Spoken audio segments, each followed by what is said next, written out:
Welcome. Welcome to the fall kickoff of the Poetry Flash reading series. I'm Joyce Jenkins, Poetry Flash editor and director, beaming to you directly from Poetry Flash in Berkeley, California. Today we are very pleased to present a reading by Zeitgeist Press poets. You can purchase the featured books online at www.zeitgeist-press.com, and that'll also be in the chat box. You are muted on entry. Please don't unmute yourselves during the reading so that we can hear from our amazing poets. To share during the reading, please use the chat box. This meeting is being recorded and will be posted on the Poetry Flash Facebook page and the Poetry Flash YouTube channel in a few days. At the end, after the recording is stopped, we'll keep the Zoom on for a few minutes, so those who are joining us live can ask a question or say hello. Please visit poetryflash.org to see Jack Foley's homage to Al Young, news about upcoming events in California, and much more. Also, we have a wonderful piece on the front page of poetryflash.org by the publisher of Zeitgeist Press and one of our readers today, Bruce Isaacson, on Michael McClure, the late, great Michael McClure. To sign up for our email list, go to poetryflash.org and scroll to join our mailing list. Here's Richard Silberg, Poetry Flash Associate Editor, who will introduce our poets.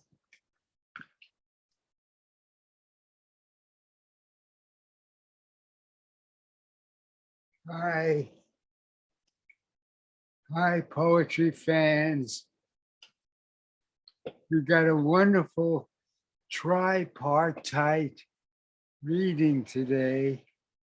The first third of the reading will be a celebration of the late poet Rudy John Tanner and Deborah Fruchey, who is herself a fine lyric poet, let me say, is the editor of his first full-length book, whose title is If Thirst is Proof of Water. And just to focus for a moment on that title, it moves from a sensation out kind of backwards to the world, which gives me my own personal feeling of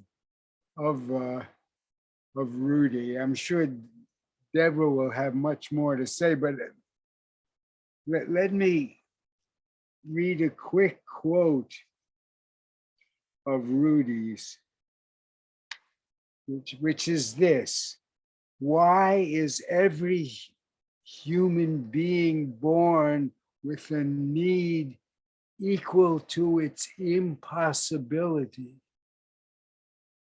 So this is a very difficult and fascinating poet.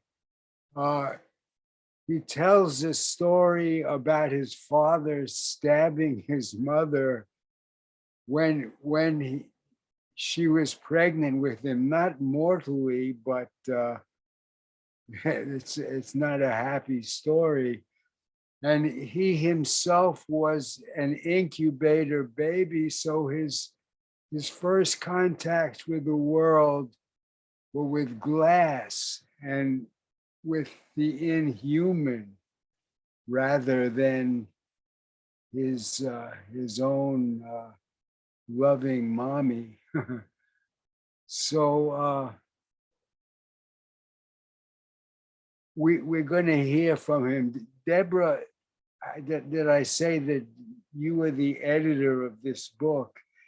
And we have two of her own books, Three Kinds of Dark, and then This is the lone non-zeitgeist book, Armadillo, Selected Works, 1979 to 2009. So here she is, Deborah Fruchey.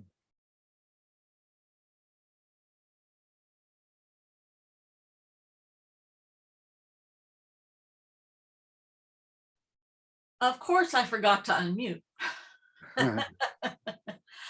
Hi, I'm Deborah, and I was Rudy's friend for 40 years. And I'm really honored to be reading his work today, and I'll do my best to read it the way I think he might have. I want to thank Poetry Flash for this reading and for including Rudy. I know he would have been very honored. And I wanted to thank Jan and Bruce for sharing their time with Rudy today. I know that he was very proud of this book, and it brought him a lot of pleasure in the last year of his life. So Rudy's poems were very deep and thoughtful, and as a consequence, they tended to be quite long. So we're only going to have room for 2 of them today. The first one is called Fairy Tale. It is about the beginning of one of his very few romantic relationships at a time when he thought romantic relationships were no longer possible for him. Fairy tale. This is how you do it. Find a star to look up to. Never mind if it's daytime. Make sure it's neither planet, satellite, nor sun. If it's the sun, it's the right star you're too close to. If it's the sun, you'll age and wrinkle and never grow up. Make sure your star does whatever you'll do when you grow up, like love when it's years too late. A glow because someone is watching, years too late. Be willing to fill the vacancy of the big promotion once you've turned yourself high into a beacon of light years. Let someone else do the watching. Now you've got them. Peter out. It'll take millennia to notice. They'll never know. That was the growing up. Now comes the wishing part. Lord, send me a good woman. I didn't say woman, Lord, I said good woman. Now comes the materializing part. Out of the clear blue, I don't care how many stars, it's always clear blue. She comes up and says, I bet you're shy, just like me. You say, bet I'm not, and run and take a subway somewhere in the middle of mud beneath the bay. She doesn't look for you. She finds a tree like a slap-happy dog, hides her eyes with her right forearm, the way ladies in distress, that is, when they know someone is watching, the way they hide their foreheads, as if some awful number was stamped there.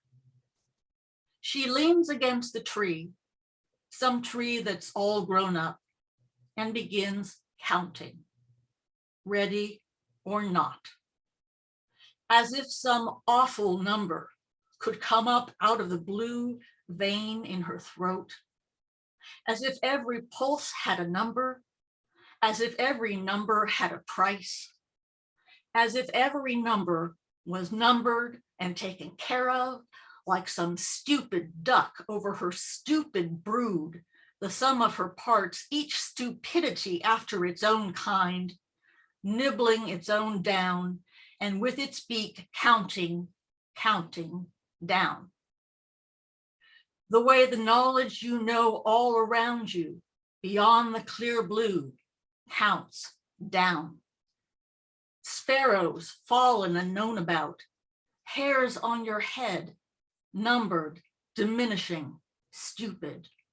All those figures not figuring, and only one of them honest enough for you, for anybody with a price on its head big enough to win the kind of jackpot it would take to give California an education.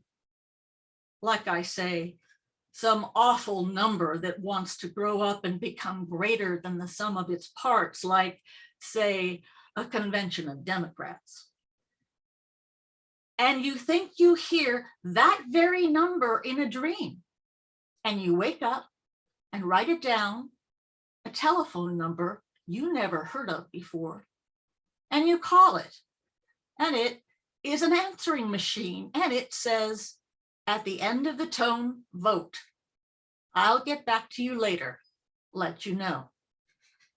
They never let you know. If you win, she won't tell you. If she wins, she won't tell you. You're outnumbered. You learn you don't count on this. You vote for never was born. You make 0 your man, not knowing that's the number she was counting down to, not knowing you're that man. You both find out. And now comes the disappearing part. You do it together, poof.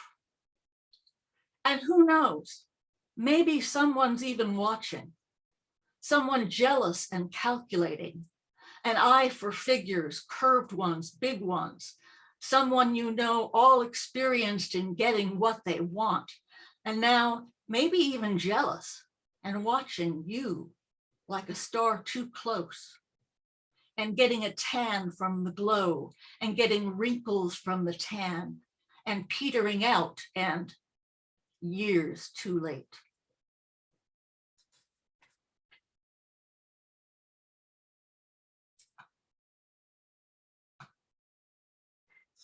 Thank you. Now, what I had wanted to do for the second poem was play audio of Rudy reading it himself, but we decided that the audio was a little too muddy. So what I'm going to do is play a little of it just so you can get a feel for it, and then I'll read the poem. Give me a moment to pull it up.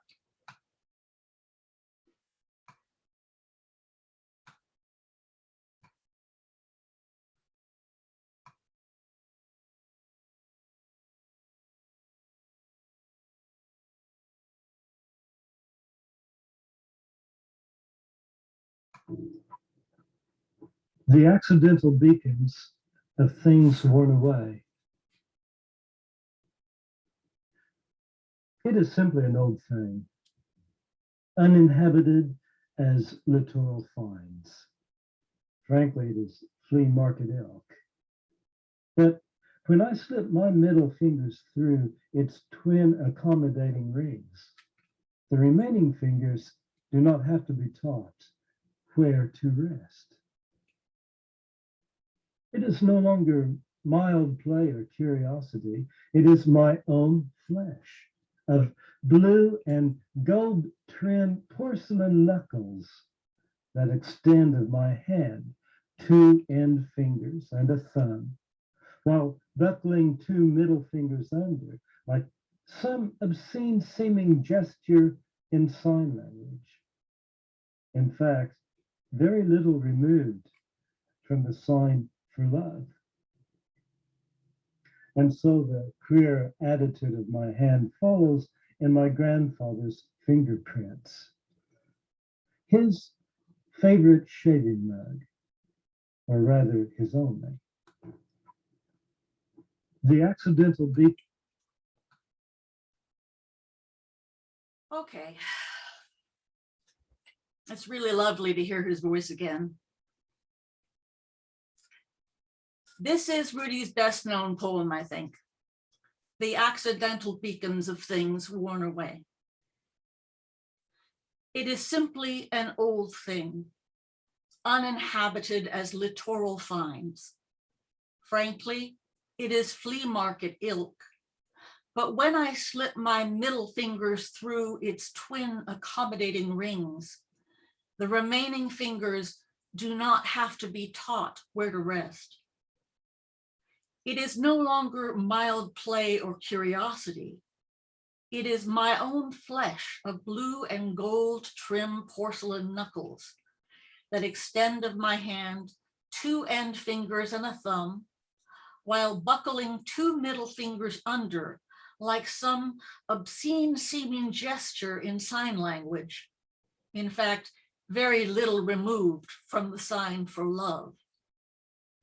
And so the queer attitude of my hand follows in my grandfather's fingerprints, his favorite shaving mug, or rather his only, bore 3 round worn spots where daily thumb pressed left of double ringed handle and 2 to the right, daily forefinger, daily little finger. A trinity of sores, worn white as ringworm traces in a scalp. A revealing, like old leaf scars on a twig, a bold, delicate barrel, manhandled. Its inside hollow shows soft underbelly absence of tint, a thing sentient of its fill to endure spuma-soft horsehair whipping.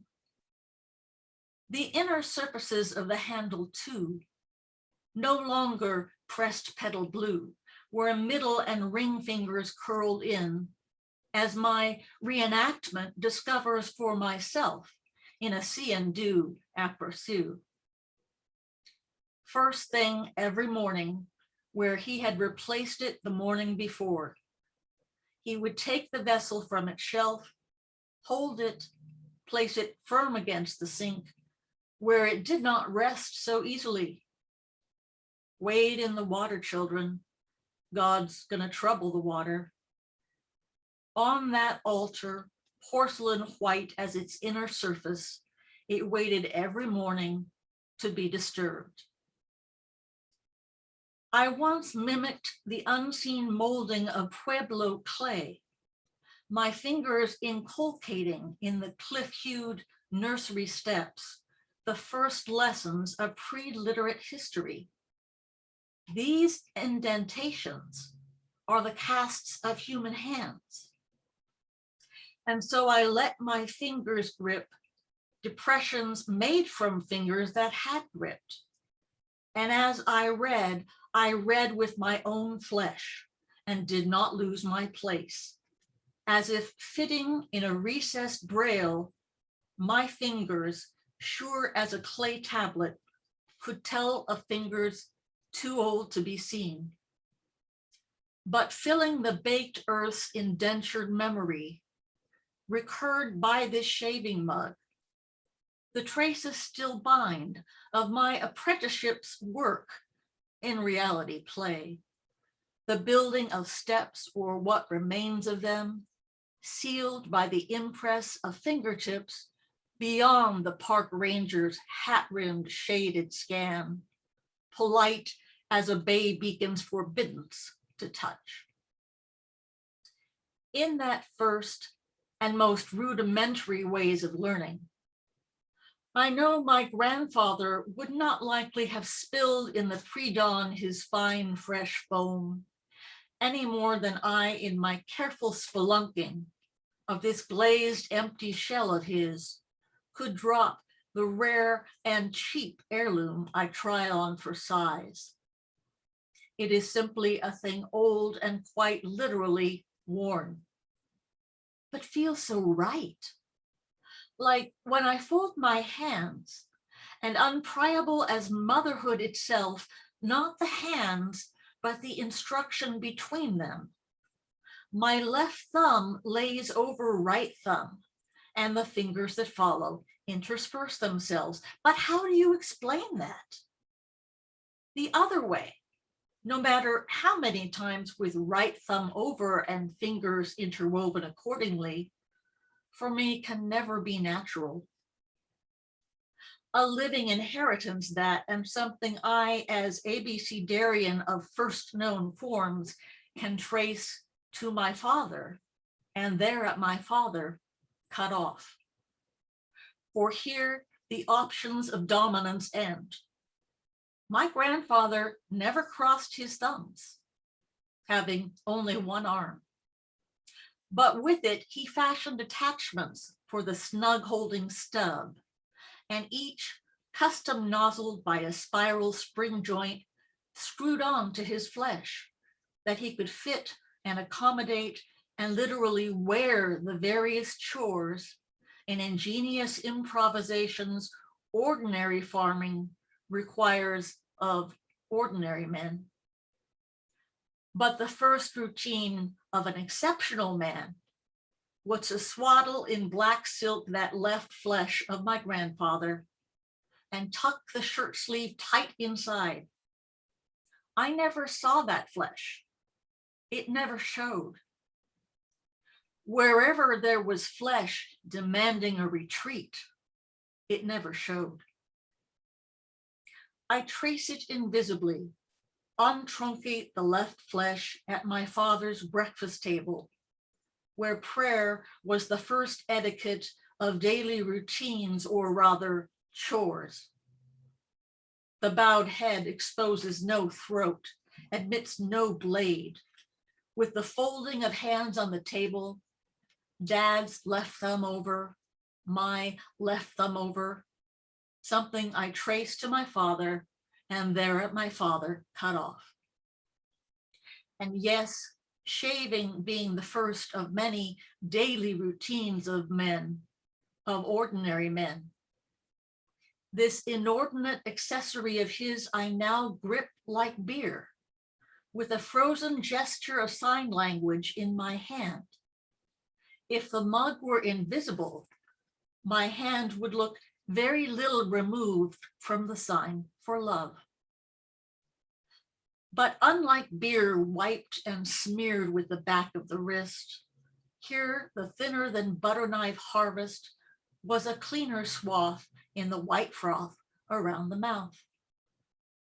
A vessel hardly fit for the popular visions of Gillette, having telecast the manly two-armed sport of ringside flesh whipping flesh.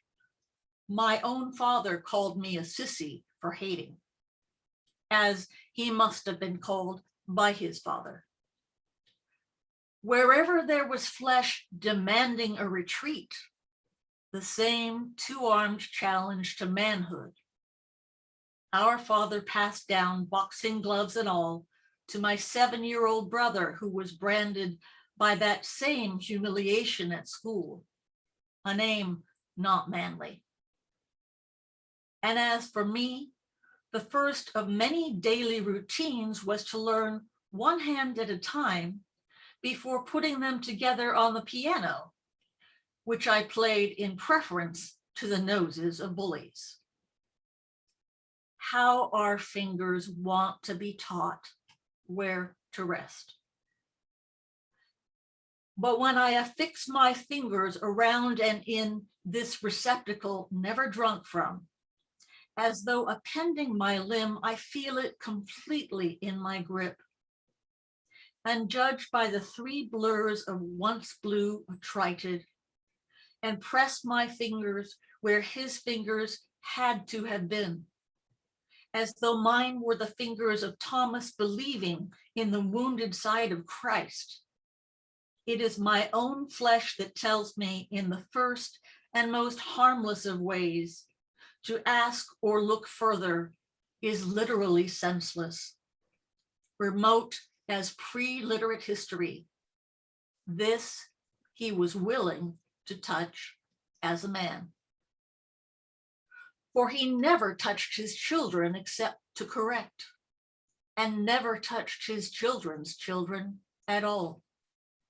Though he was never called sissy for shying away from such flesh, for it was not demanding flesh. But as for me, it is here in this tactile charade, by the accidental beacons of things worn away, I cover and uncover the closest and the fullest I will ever know of him.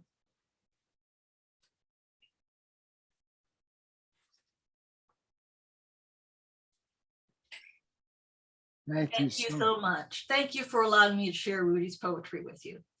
Oh, thank you for that precious work of, if not keeping Rudy himself alive, keeping his poetry alive. Wonderful work. Thank you. Okay. Our next poet is Jan Steckel. And she is a heart, not just Harvard, but Harvard and Yale trained pediatrician who had to stop working because of chronic pain. But she is an activist for bisexual rights, for disability rights. And we have two of her books here. The first one, The Horizontal Poet, was a 2011 Lambda Award winner. Lambda Literary Award winner. And the second book is Like Flesh Covers Bone. And it's an accessible, transparent work. Some of it is very sexy, as you'll probably hear. Some of it is medical, often a little bit hair-raising. And it pours like a clear stream. So let's give her a warm welcome, Jan Steckel. Oh, thank you so much, Richie. What a nice encomium. I want to thank you and Joyce, Poetry Flash as an organization. I want to thank everybody who showed up.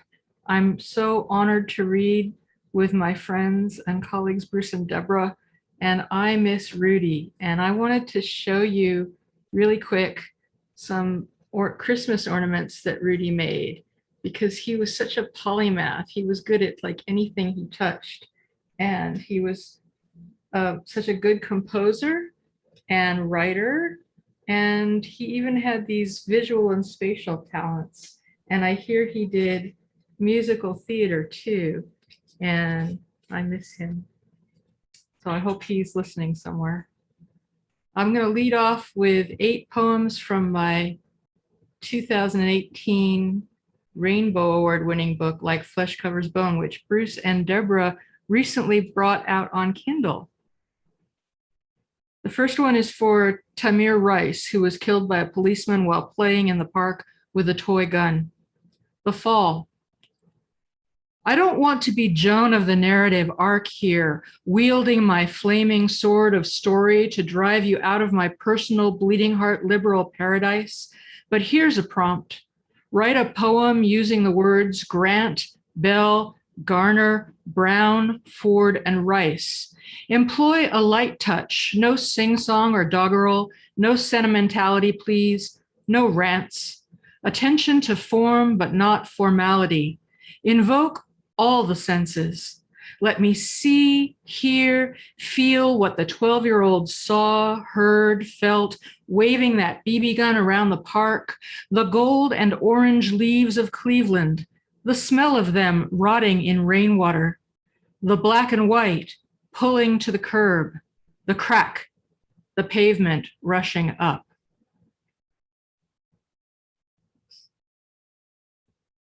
Mrs. Papp. Andromache Mavroyianus, daughter of a high-ranking military officer, was educated, spoke French, played piano, and, in her teens, dressed fashionably. George didn't ask for her hand, but offered marriage like a deal. He laid down the rules: no children. You will assist me in my work. She accepted the terms. Mrs. Papanicolaou let her husband, the doctor, swab her cervix daily. He called her my victim, his special case. As his unpaid assistant, she procured women for him to swab. Before that, he inserted cotton swabs into guinea pigs' tiny vaginas. Then she became his darling guinea pig, climbing onto the exam table every morning for 21 years. Monuments laud millions of lives pap tests saved. He is women's hero, she the ultimate doctor's wife. Her hair is gray, her smock a sack. She looks away from the camera. They married before Grafenberg's IUD. How did they prevent children? Did he ever bed her? Or was the daily swab the only act of love? That's got to be one of the hair-raising ones Richie was talking about. Bye, babes in the woods. What did we know? We thought we'd just be ogling together, people of all genders all the time, painting ambiguous genitalia in fuchsia, purple, and turquoise on the bedroom wall, marching in our Bitch magazine and Lesbian Avenger t-shirts, reading Alison Bechdel and Marianne Mohanraj till our baby bye eyelids drooped. We'd cuddle up like futon puppies, draw the shades on the 4th of July, watch Nosferatu while heteronormatives held sunshiny bake-offs and cookouts. We'd read our horror stories, homopoems, sexual histories of the garden snail at Perverts Put Out, Smack Dab, Queer Open Mic, the Godless Perverts Story Hour. We never dreamed in our wildest sparkly bi nightmares we'd end up with long-term healthcare insurance, forgetful parents tumbling downstairs, earthquake retrofits, a trail of dead friends, arguing on Tumblr with 20-something gender and sexuality police over whether bisexuals loved only two genders while pansexuals only fucked pans. Why they got deported. Because he had a tattoo of a heart with the name of his birthplace in Mexico. Because she used a social security number she had made up. Because he had one DUI 10 years ago. Because she overstayed her visa when she was 7. Because he didn't sound like he'd been born in Lansing. Because it took her an extra 3 months to save the $495 to renew her work permit. Because 20 years ago, he bought a car that had expired registration. Because she gave a hand job to an undercover cop. Because she took food stamps to feed her 3 kids while she worked cleaning hotel rooms. Because he had a joint on him 12 years ago.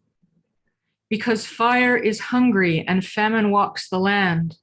Because the night is dark and full of terrors. Because we don't want you to play with us. Because it's ours. Because we can.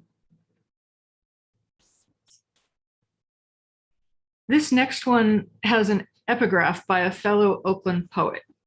Tough Shed City. We, the former tenants of San Francisco, dead in jail, sleeping under the freeway, out here somewhere between Stockton and the grave. From Bang Bang Niner Gang by Cassandra Dallett.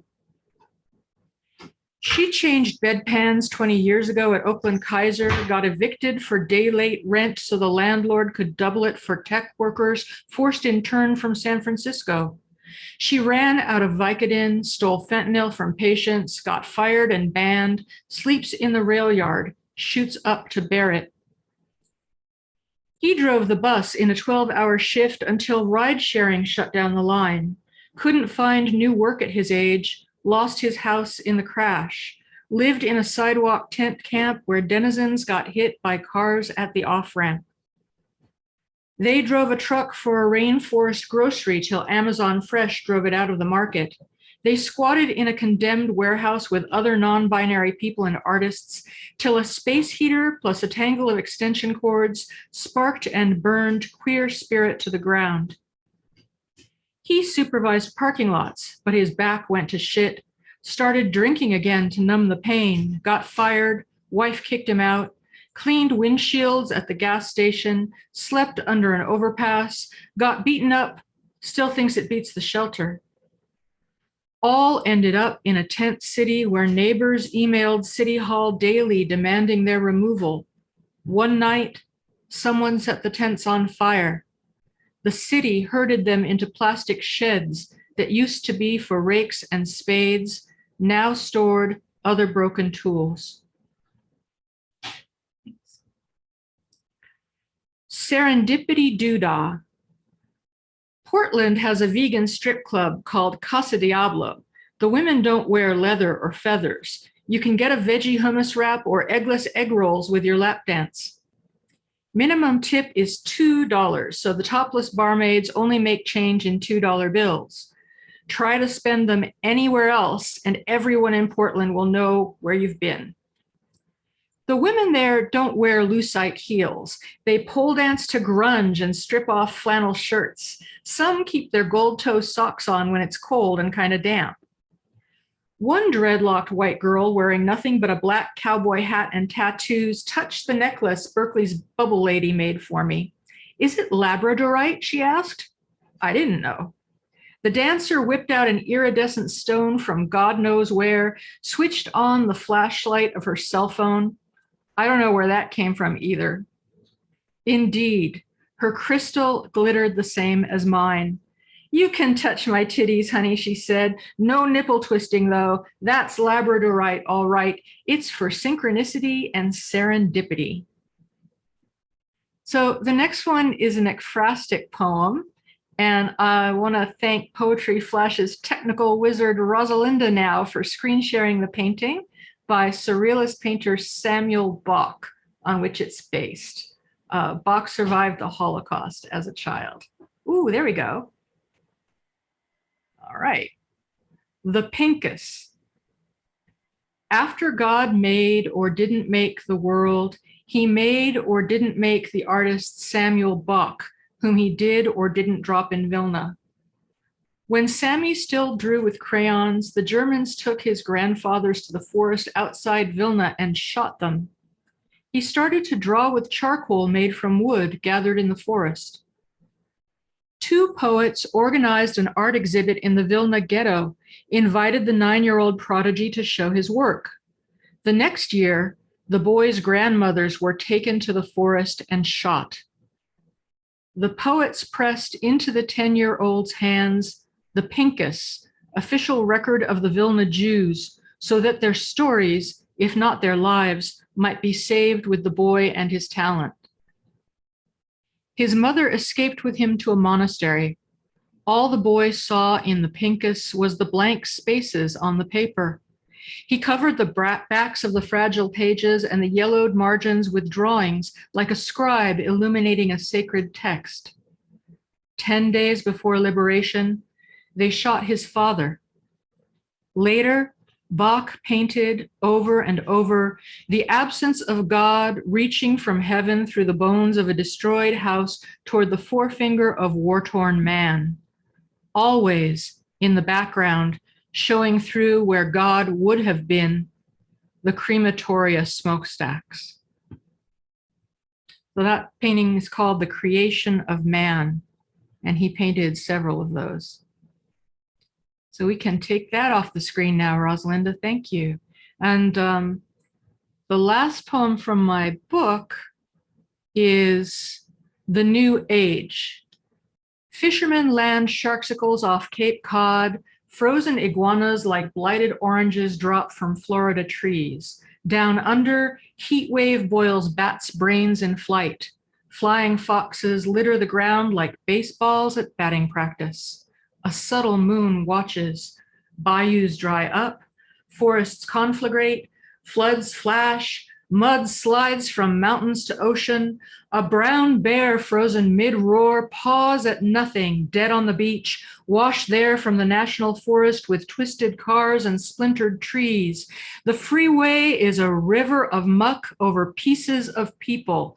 Gas fires light the night from broken pipes. Boil the tap water, hoard spices and oil, grow your own food. The age of cities is coming to its end. So when the pandemic started, I could barely write anything for 9 months. I shifted into doctor mode and spent all my spare time reading COVID articles and trying to protect my friends and my neighbors and family. I was horrified, speechless.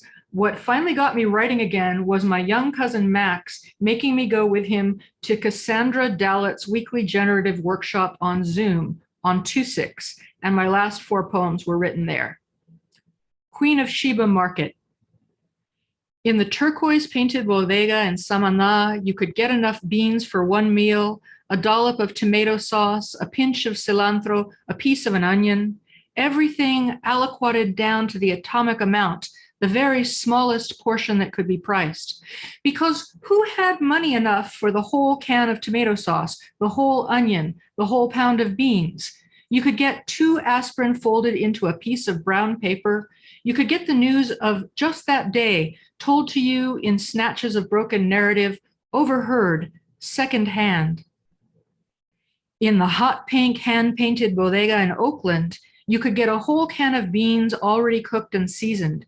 You could get a frozen pizza and a Dos Equis or a Modelo Negro or a cold Pepsi or a dozen different brands of filtered cigarettes.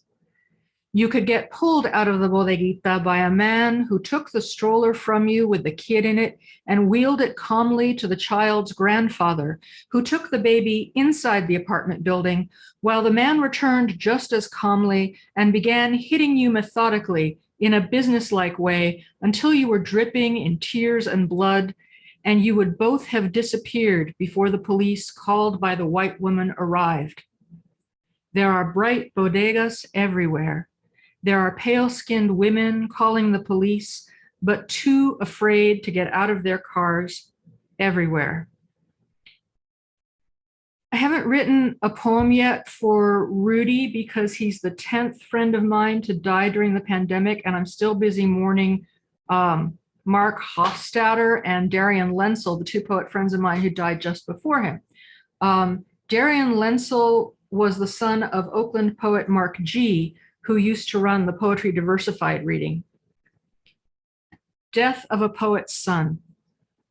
I thought Darian would be a good friend to have when I was old, sweet and thoughtful. One time during the pandemic, I mentioned on Facebook I couldn't get my pain meds refilled. Next thing I knew, he was masked on my doorstep, inviting me out for a walk. I can find Percodets or Vicodin, whatever you need. I thanked him, said I was fine. Afterward, it occurred to me that perhaps I should have offered to buy some from him in case he needed the extra cash. A teacher's salary isn't so great. Maybe Oakland public school teachers needed side gigs. But I think he was just being nice because another old lady poet friend said he checked on her too, to make sure she was okay during the pandemic. He was a real gentleman, she said, gallant and kind. A barrel-chested man who loved music, poetry, life, his family, his girlfriend, good food and wine. He told me we suffered from all the concrete. It was important to have your bare feet on real dirt sometimes. He was so earthy himself that he drew his strength from the ground. His father, Mark, left a message that he had sad news. I decided not to call back until after my music party. I figured some old poet had died, someone majestic with a full life, doddering. But then Mark called again during the party, told my husband Darian died of a heart attack. I took the leftover food, agapanthus from the garden, walked it over to Mark's house, where his other son answered the door. Mark was over at Darian's apartment, going through stuff, grabbing his hard drive and giving the cat away to the girlfriend. When I got home, the mandolinist and the accordionist played klezmer tunes with my cousin and traded Julia Vinograd stories with me. I got so drunk, I knocked my last margarita on the floor, so everyone beat a retreat. I went on a jag, cried myself to sleep. I had forgotten to take off my makeup, but my eyelids didn't stick together when I awoke because I had cried off all my mascara, and the floors were sticky. Mark went to the house of his dead son, stroked his hair and beard, patted his belly, wiggled his big toe, and remembered changing his diaper because people shit themselves when they die.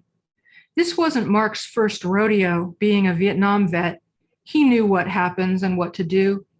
But what he just couldn't face was telling all the poets that his son died. For that, he called me, because my Facebook page is already like the obits section of the paper. Remember the wine I poured Darian, the Persian food his beloved Holly cooked? He told me about Saturday Night Special, Bay Area Generations, offered to drive me to those poetry readings. Remember he spoke mom to the neighbor kids, how fluent his Spanish was, Remember how terrified he was when COVID came, standing in that classroom with all those kids, his father old, his mother sick. What do I do, Jan? How do I protect myself, my family, my beloved, the students? Remember how hard he had to work through the whole pandemic, teaching online, how scared he was of September coming, everybody back in school and the COVID variants swirling around. You can't tell me all that stress, plus the lack of primary preventative care, didn't contribute to his heart attack. He is one of the excess deaths. His corpse may test negative for coronavirus, but he's a COVID casualty too. So Mark G. and the rest of Darian's family have asked people to make donations in Darian's memory to the Homefulness Project of Poor magazine that feeds homeless people in East Oakland, where he used to volunteer. So I'll put that donation link in the chat at the end of my reading. Recounting Sylvia Gorodetskaya. Let me tell you of an old man who went to town to bring back a wife for his son, but on the way home decided to take the bride for himself. At the vigorous age of 80, he fathered my great-grandmother, Sylvia, on the young bride who had been destined for his own son. He would chase young Sylvia around the courtyard with a stick to beat her when she was bad. He was only a Malamud, a Hebrew teacher for shtetl boys, but he sent his daughter to the gymnasium in St. Petersburg, where she learned to recite Pushkin in Russian.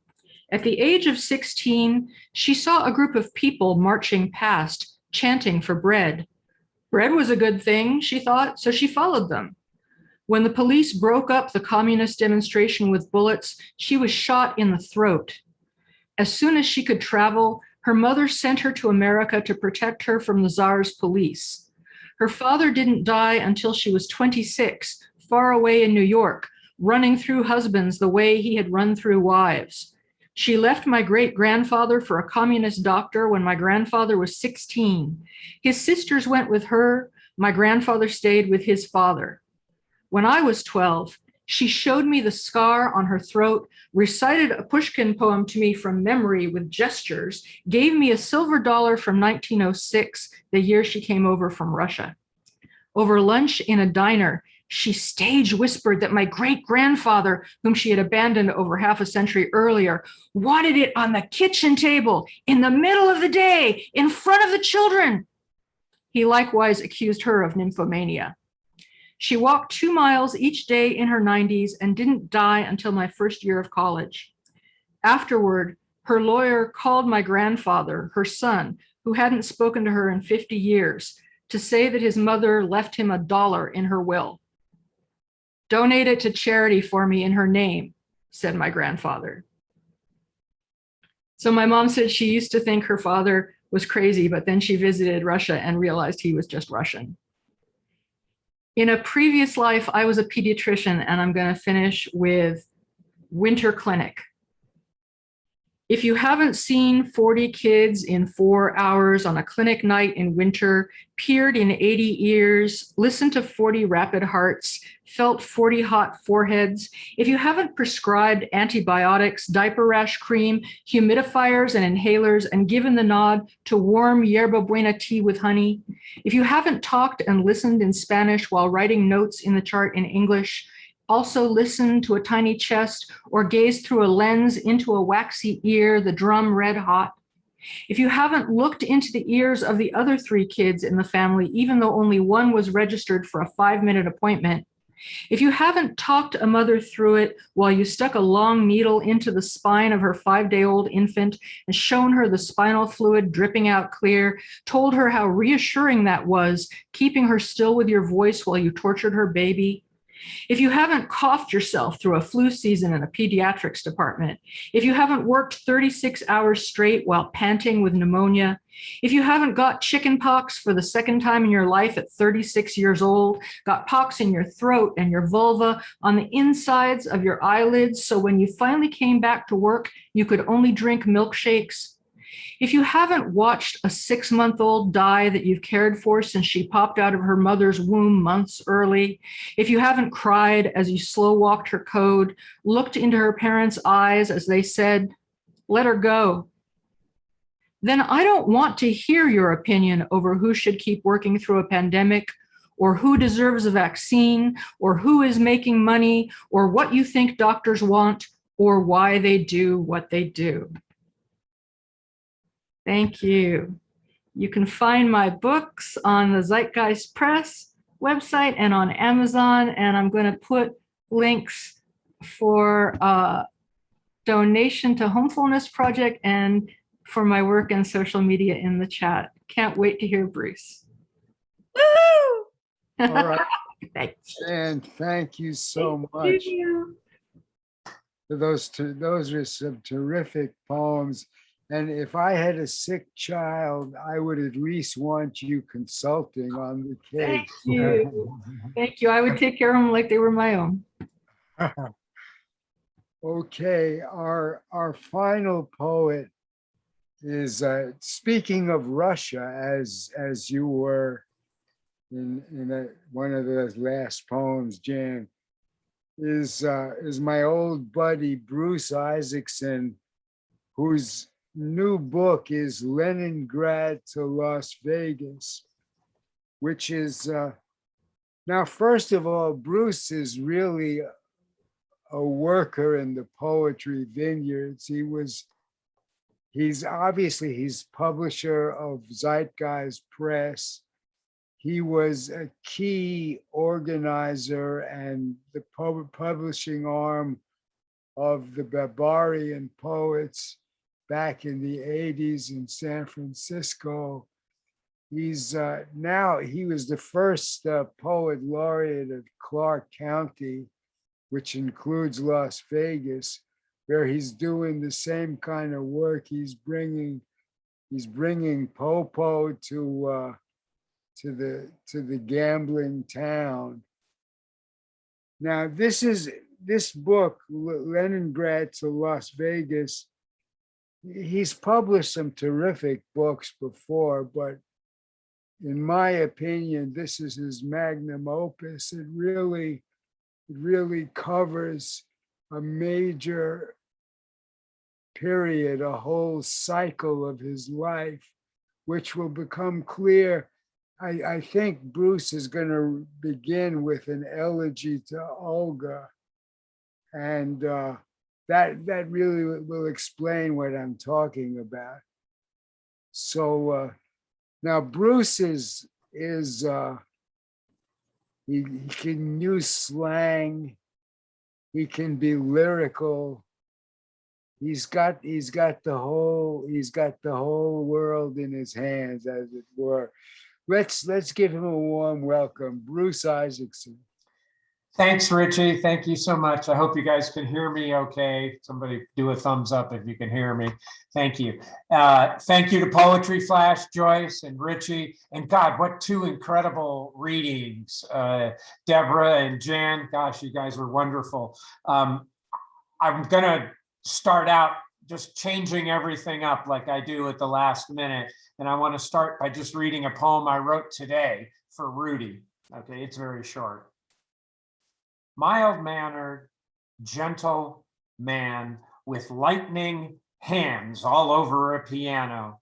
He could make it fly places you didn't think exist. In poems, too, he could fly longer, further than you thought possible, and circle back over the same old path to reveal it as something brand new. I knew him 35 years. At the Thanksgiving party, always, he's a pleasure to talk to. Thoughtful, balanced, kind-hearted, quiet. He was one of our tribe, a dwindling band of goodbyes. Goodbye, Rudy, gentlemen. Would you chide me or smile to be called our Clark Kent of poetry?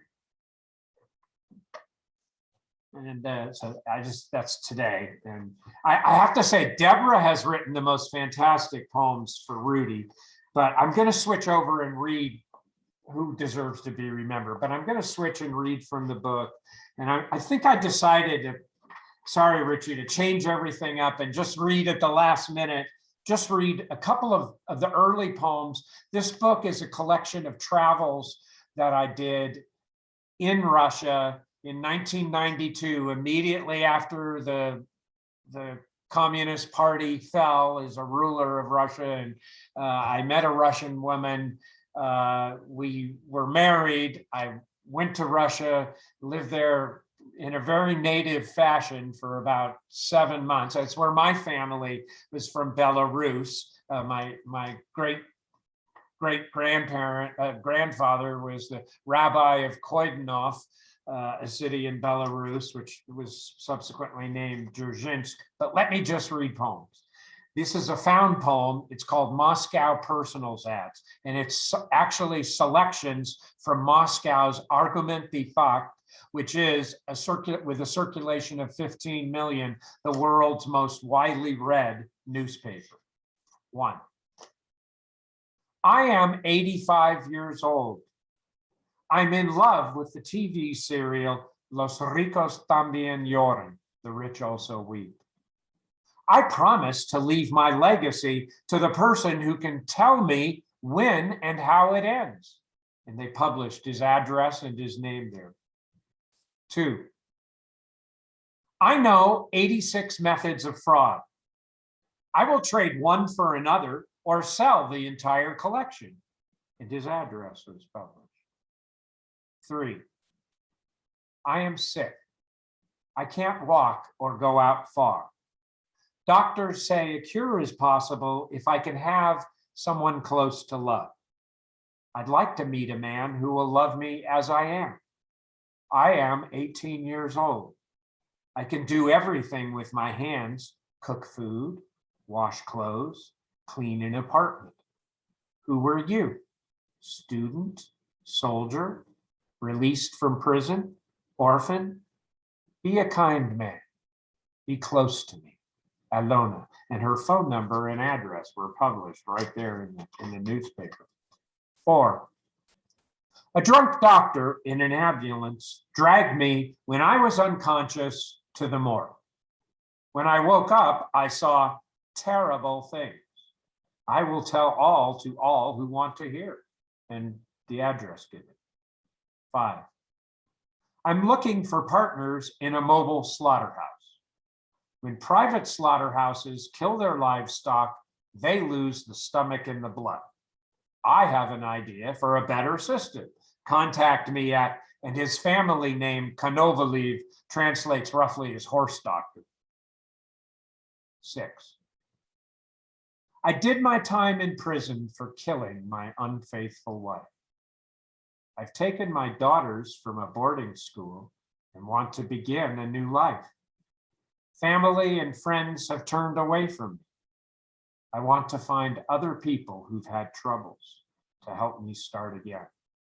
Merciful and kind Allah will help you on Judgment Day. 7. I am 112. I feel great.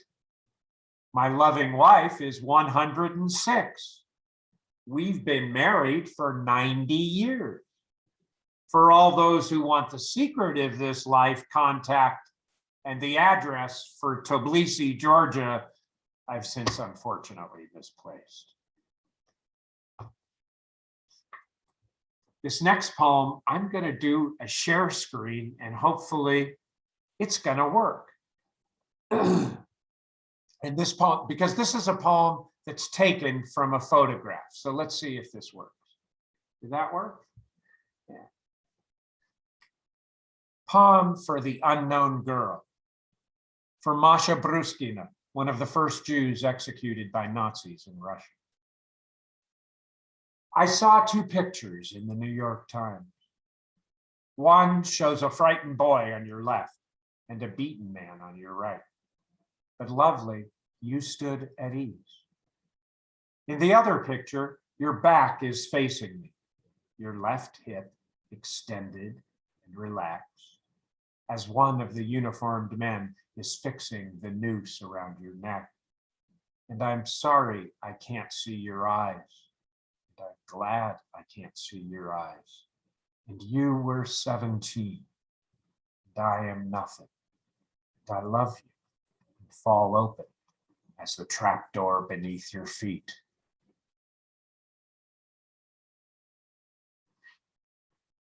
And this poem, let's get to the right thing.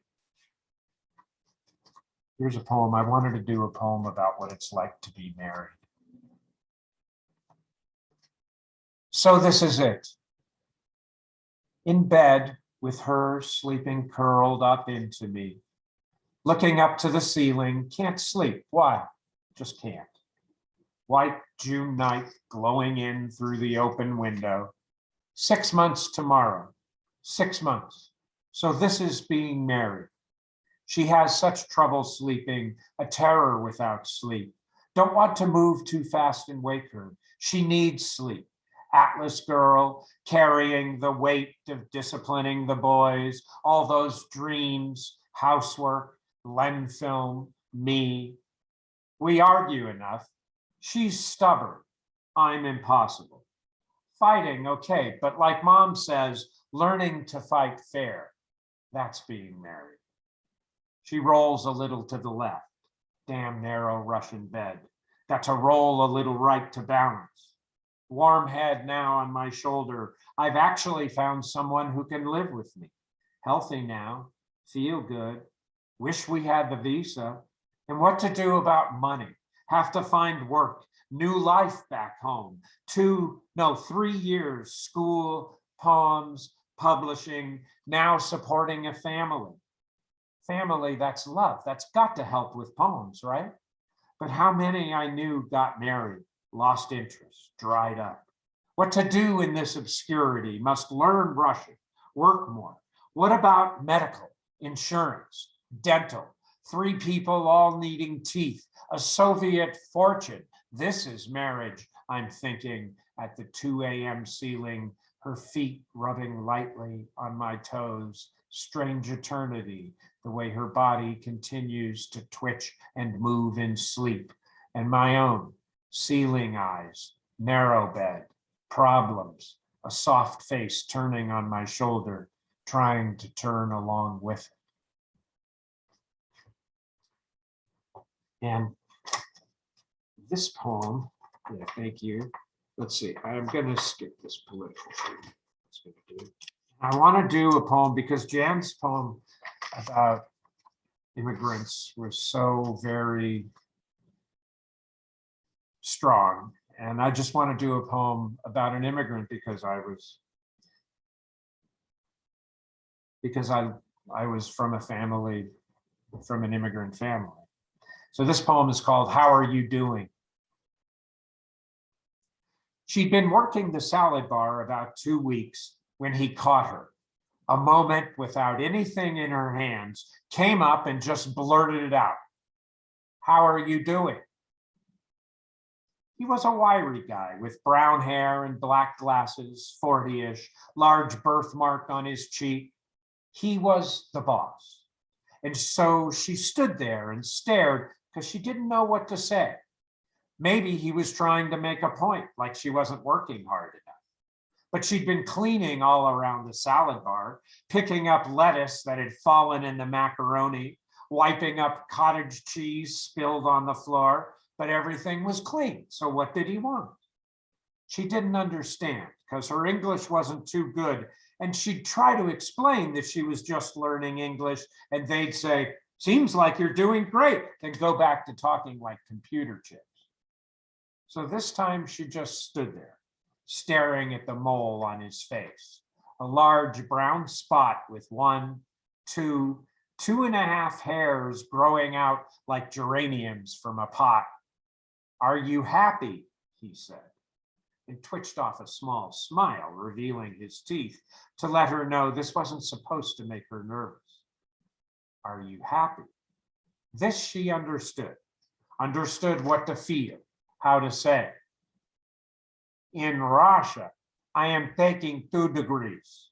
I am stage maker of the Leningrad University, and also I am oceanographer. I work film, making script, documental theater, 6 years. They're ready to give me my film now, but in Russia, everything broken. I cannot work.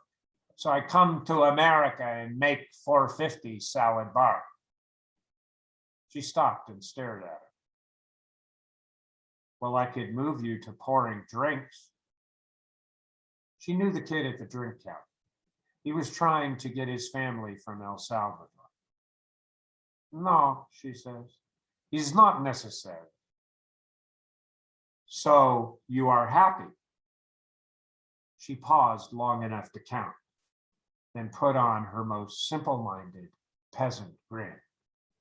Yes, I am happy. So these are the poems really of a much younger man, because this entire book, most of all the book was written by the time I was 20 plus years ago. And it was all ready, and it was just sitting in a drawer waiting for something. I didn't know what. I just didn't know what. And then that something happened. And this is the last poem in the book, which is the one that was written this year. And it's called Leningrad to Las Vegas, an elegy. Standing in line in the morning on an unpaved street corner lot, men with defeated eyes drink street beers from a keg. My family lives nearby on the concrete slab of a building that looks like a barracks. My first family. In a place of streetcars and statues and bridges, water heated in a tub on the stove for a bath, a place of fountains and lakes and weather that changes quick as the mood of Tsar Commissar, where it's sunny when you get in the lake and a summer squall when you try to get out. Gulping water, I think I might drown, until going under, I find it's only hip deep. In a city where a glorious past is present in regal soiled buildings, where my ancestors kneeled before the master's son, or kneeled before police, or kneeled at the tavern of local roughs who were themselves vassals flogged by feudal lords, in a place where hunger itself is the master plan. I lived joyfully with the first family I made. 2 boys, 9 and 11, tough seeds with attitude and amplitude, and with Babushka, hero of the siege of 42, did what? Don't know. But I've got photos of her with the medals, and a headstrong girl who'd wrestle you to the ground in play or combat or love. Her mood's mercurial. She doodles on her own face in a photo, blacks it out, and draws arrows through her ears. My body, I think now, a doorstop against madness. My body, premonition and prehension of violence, perception without cognition. Yet, in a place of hunger, we live days of great joy. We build a fire by the railroad tracks where the boys cook shashlik, eating well, laughing, then munching browned marshmallows. We buy piroshki on the street in Rostov and stand eating by the vendor. We swim in the Volga in a place with marked buoys as huge shipping liners pass right next to us, leaving a heavy taste of gasoline. We dip in spring streams in the snows of Kavkaz, high in the Caucasus, above the town Pyatigorsk. We play chess and count dominoes and forage for food. We walk a forest hunting mushrooms, find them, eat what we can, and pickle the rest. In a place of hunger, days of joy, days that still make me shine to think of them. Yoda, age 11, comes home one day inexplicably eyebrows shaved and looks like a melon with eyeballs. A little black poodle named Lala streaks through the building door, sprinting upstairs to the apartment. Wet day, dog dripping, apartment warm, the family chatters a language I'm learning. In the apartment, your family has all you need. Yuri's dismantling a tape recorder and will know precisely how it works. Rome dries the dog in a towel, bundling her up like a baby. In the apartment, you read books by your lover who won't understand the joy of jogging through the streets of St. Petersburg. I become known as Papa Americanus. People greet me at the metro, yet she thinks it's an invite for assault. Maybe so. We talk it out in 8th grade Spanish. We met at poetry in an SF bar. Her knowing no English, but we both have classroom Spanish 1 conversational. ¿Cómo estás, Paco? E2? It works. This oddball overlapped language, at least we look in one another's eyes and understand. We agree to meet again. We bike by the boats at Jack London Square. She gets thrown by a concrete piling off the bike, a large gash on her forehead. I drive her to a clinic, and 20 minutes after the x-ray, they take her to surgery. I'm the only one she knows for 10,000 miles. Next day, her head half shaved like an Easter egg, decorations all slipped to one side. She's still lovely and laughing it off. Soon, she's recovering in my futon bed in Berkeley. I'm full responsible for her health. Recovery is supposed to be weak, but she barely seems sick. Spanish improves. Russian and English words add themselves. She gets better, and we're happy. Then marriage, travel, adventure, on to life in the apartment, where there's always soup cooking, cabbage and meatballs and potatoes, carrots, canned green beans, and Spam. In the apartment, Babushka's captain of the kitchen. All clothes scoured and rinsed on a washboard, then hung on a line out the window. Stove, play size, 4 double Bic gas flames. To boil bath water needs all 4 burners. The kitchen fits 1 eater and 1 cooker. If I breathe deep, my shoulders touch both walls of the bathroom. Convenient when dysentery strikes. The walls hold me up. She gives tea made of some kind of grass that stops me up and dries me out. She is kind, then demanding, then angry, then sexy, then satiric, then laughing together so hard the apartment fills with joy. Memories of my first family. In America, she was happy camping in Yosemite. In America, photos on the west rim of the Grand Canyon. In America, we take the elevator to the top of the World Trade Center. It hasn't long to live. My poet friends think I'm crazy emigrating to Walnut Creek. In America, our old Chevy conks out. I have parents who come get us. In America, photograph of a finely dressed family out to dinner. She and I smile by one another. The young boys make faces at the camera. One winks like Popeye, the other tongue out the side of his mouth. In Russia, she was popular with Lenfilm writers and directors. In America, she's fired from Arizona Charlie's. In Las Vegas, the glamour, the glitz of how life's supposed to be. In America, something she wanted, she never got. She fills of anger and sorrow. In America, I am too stupid to give in. I can get a broom in the face in the middle of the night. In America, a son in a 20-hour labor, and her smile, holding him swaddled, unbelievably mild. We name him so it works in 2 cultures. In America, my boys get bilingual education and struggle. It's all Spanish. In Las Vegas, she straps wings on our son in his crib and snaps a photo I'll never forget. In America, she has a fight with Jack Michelin. In Las Vegas, as the marriage slips away, she offers to bring the whole family back to Russia. If she'd broken down on the highway, I'd come get her. But in America, she is Russian, all defiance and drama. In America, grudges, arguments turn to assault.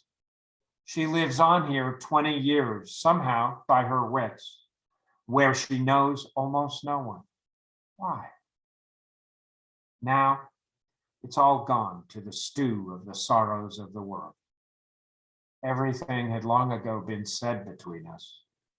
She died, we think, alcohol overdose, living in a house with roommates who hated her. She had 2 whole families after mine, but lived alone now for years. She had brushes with police and phoned me once last year from jail. What do you suppose she wanted? With all those families, do you think she was trying to get it right? Trying to get it back? In Russia, we were happy. Can you be haunted by happiness? Babushka Nina counseled gentleness, nezhny. Babushka Nina had a sweet, knowing smile. Her daughter, who'd lived with her 2 children, left. She never saw her daughter again. Do you think Babushka Nina was lonely? Do you think I am lonely? Are you lonely? If one person dies in pain, is it true, like the Buddhists say, that love is little about the person, but more a way of being and responding? How did personal lives become so impersonal? And then one day, suddenly, it's over. And what's left of our lives?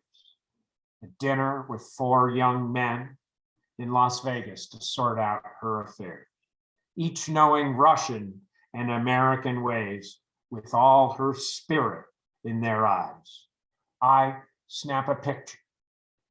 Olga's boys. Thank you so much. Thanks to all of you for being here, and to Jan and Deborah in Poetry Flash. Amazing. All right, Bruce. All right, Brucey. Thank you. Leningrad to Las Vegas. Fiercely honest, sweet, sad. I want to thank all 3 of our poets, Deborah, Jan, Bruce. Here comes Joyce. She's going to sign us off.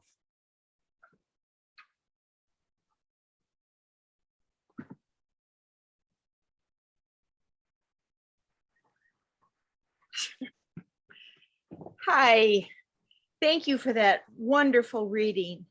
And thank you for the memory of Rudy John Tanner and other poets that we mentioned today who we've lost, and friends and family. And please check out Zeitgeist Press, www.zeitgeist-press.com, to look at and purchase these wonderful books. And check out poetryflash.org for future readings. So thank you. Thanks.